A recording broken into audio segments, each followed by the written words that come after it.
Millennials were dealt several challenges right on the verge of adulthood: rising college costs, the Great Recession, the pandemic.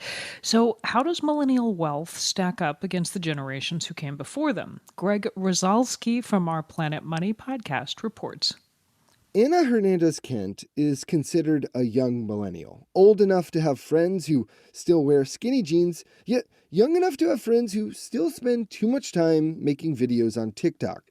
She may have been born in the 90s, but she's definitely not Gen Z. I absolutely refuse to get on the new trend of like parting my hair down the middle. I'm not a fan of that. Kent is a senior researcher at the Institute for Economic Equity at the Federal Reserve Bank of St. Louis, and she's spent the last few years studying millennial wealth, specifically the wealth of older millennials born in the 1980s. For the year 2016, she found that the typical millennial family had around $28,000 in wealth. That's about 40% less wealth than what previous generations had when they were the same age. 40% behind. That's pretty substantial. And we questioned whether they would become a lost generation, right? These older millennials. Many millennials left college with lots of student debt and entered a job market ravaged by the Great Recession. For others who didn't get college degrees, it was harder to find good paying jobs than it was in the past. All of that would have lasting consequences, and Kent and her colleagues began to worry. Are millennials destined to be poorer than the generations before them, like forever?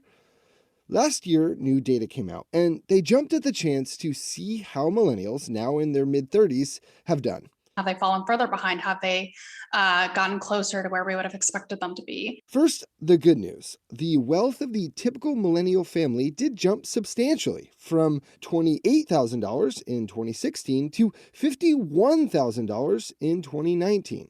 The typical millennial family is still behind compared to previous generations, but it's getting better. There's now just an 11% gap. But the picture looks much different when you break it down by race. The typical white millennial, they have a lot more wealth, $88,000. Black millennials are faring much, much worse. So the typical Black millennial, older millennial, has about $5,000 in wealth. That is very, very little wealth to be able to weather an economic crisis, to be able to plan for the future whatsoever, let alone a down payment on a house. She says white millennials are more likely to have parents who help them out financially. They're more likely to have paid off their student loans. They're more likely to own stocks. And while about 2/3 of white millennials now own homes, less than a third of Black millennials do. That's incredibly shocking because Black Americans have made great progress in terms of political representation, job protections.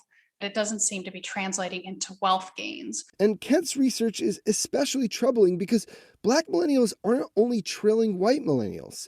They have 52% less wealth than what previous generations of Black Americans had at the same age.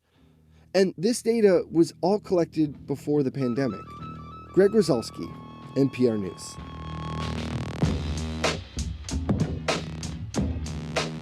Support for Planet Money comes from Avalara, with tax compliance software for businesses, working to help companies big and small to turn tax complexity into simplicity. More at avalara.com.